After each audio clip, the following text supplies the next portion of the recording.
My wife used to go out with coworkers once or twice a week. Over the last few months, that turned into nightly. Then it turned into, I'm sleeping at a friend's, and just not coming home for days. Our kid keeps asking where mom is. I don't have an answer other than she's out. Calls and texts from me go ignored until noon the next day. When she does show up, she's wired to go right back out again. The clothing change hit me first. Full face makeup at 4 p.m. on a Tuesday, tiny dresses for just grabbing a drink, giddy like a teenager. Tonight, technically this morning, she rolled in at 5 a.m., loaded. Passed out in the shower. I snapped. I looked through the purse she dropped on the kitchen floor. I found a tow receipt and a police citation in her friend's name. There are pics on her phone I wish I could unsee, packs of Coke being split up on a kitchen counter, and her bryless and being groped by hands of several people. There are chats where she's flirting with multiple guys and talking about making it back on fronted stuff. And then the most troubling of all were emails for credit card approvals with my name and an old address. I pulled my credit. 2 cards I didn't open and a personal loan, total around $10,000. I spent the last hour freezing my credit, disputing the accounts. I'm meeting a lawyer tomorrow. I'm documenting everything as I remember. I don't even know where to start besides keep the kids' routine tight, call the school counselor, protect our accounts, and talk to an attorney. I'm so tired and our kid wakes up in 2 hours. I just needed to get this out somewhere. People won't tell me I'm overreacting. I'm not, right? Quick update. The attorney told me to do 3 things. 1, lock down finances and get a paper trail. 2, stop confronting, start documenting. And 3, keep the house calm and stable for our kid. So that's what I did. Daily log of overnights out, saved unanswered texts asking when she'd be home, screenshotted anything about drugs or money. I put a simple camera covering the front door and living room. This is our house. The point was safety and a record of comings goings. I moved joint cash to a separate account our bills run from and left a ledger. After 2 more months of her being gone most nights, I finally hit the line.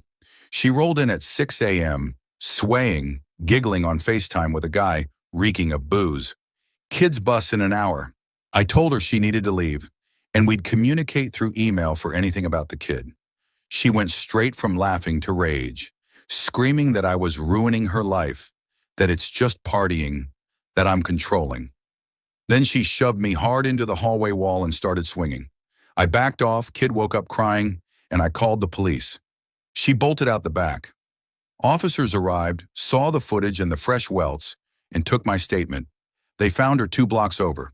She was arrested. I got a temporary order for protection the next day that covers me and the kid and sets handoff rules if when supervised time becomes a thing. School's looped in. Our pediatrician is looped in. I feel like I'm living in a police report, but our kid is fed, on time, and sleeping. And that's the only thing that matters right now. Financially, the fraud claims are moving, slowly. I filed identity theft reports and police reports for the card/loan she opened. Credit is still frozen. The lawyer's drafting a separation proposal that keeps the house in primary custody with me and cleanly separates anything of value. I don't want a war. Update 2. Since the arrest, she's been hopping between the same group of people she parties with. Every so often, there's a text that she wants her family back, followed by radio silence until 3 a.m. Insta stories. My attorney sent a separation agreement 2 weeks ago. Even split of the resellable stuff, I keep the house. I'm the only one paying the mortgage, and only my name's on deed.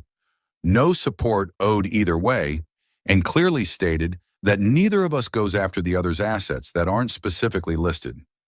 Primary custody to me with a path to supervised visits if she gets sober and consistent. She freaked when she got it, said I was stealing her future, and demanded a meeting in person. I agreed, but only at the house, daytime, with a relative there and cameras running. She showed up bouncing between tears and charm, then laid out a list that was basically half the house equity, she's not on the loan, monthly support from me, and no cameras or tracking in exchanges. I told her I wrote her asks down and would run them by my attorney, but I couldn't agree to the equity/support pieces. She stood up, called me names I won't type here, and swung at me again. in our living room, with the camera pointed right at us. Same drill. I stepped back, called the police, she ran, and they found her.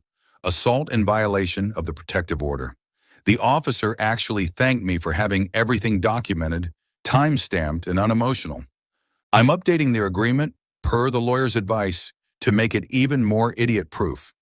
Tighter language on property, explicit no claims clauses, and a clear path for her to earn supervised time if she completes drug treatment and stays clean. She's still with the same group, still posting nights out, still texting me at 4 a.m. about how I'm keeping her child away. Our kid is in therapy now, and the counselor's helping with the "where's mom" questions. The answer is, Mom isn't safe to be around right now, but you're safe here. It sucks to say. It's the truth. Update 3. We're at the 1-year mark since the wheels started coming off. She finally signed the divorce papers after her second violation case and a very blunt conversation with her public defender. It's basically what we offered months ago. I keep the house, she keeps a couple of sellable assets and her personal items. Everything else is split as listed, no spousal support either way, and there's a clear custody plan giving me primary and setting conditions for her to get supervised time if she meets treatment and testing milestones. A month later, she tried to blow it all up by filing a CPS report on me. Wild allegations that didn't even match our life. CPS came out immediately. I handed them the protective orders, police reports, my logs, school statements, therapy notes, and the fraud reports. The worker was professional, but you could tell she'd seen this pattern. She asked for her contact info to schedule a parallel visit with Mom. I gave it. 2 weeks go by and the worker calls me back. Different tone. She said Mom refused to answer the door or return calls. They had recent photos, publicly posted, of her with needles and cocaine at parties. They asked for a drug test. She refused. The kicker, she's living with her new boyfriend. He's a convicted child sex offender. At that point, CPS flipped from investigating me to investigating her. Over the next few months, they documented non-compliance, no-shows, and refused tests. Case closed with me as full physical and legal custody. So that's where we are today. The separation's signed. The fraud has a paper trail with my reports, and my credit is still locked down. Police know the house situation. Our kid is solid. School's good. Routines are boring in the best way. Therapy helps. Mom hasn't tried to schedule supervised time or taken any steps toward treatment. I'm not holding my breath. I'm also not chasing. The door the court left open is her responsibility to walk through, clean and consistent, if she ever decides to. Until then, it's me and my kid, steady and quiet, one normal day after another.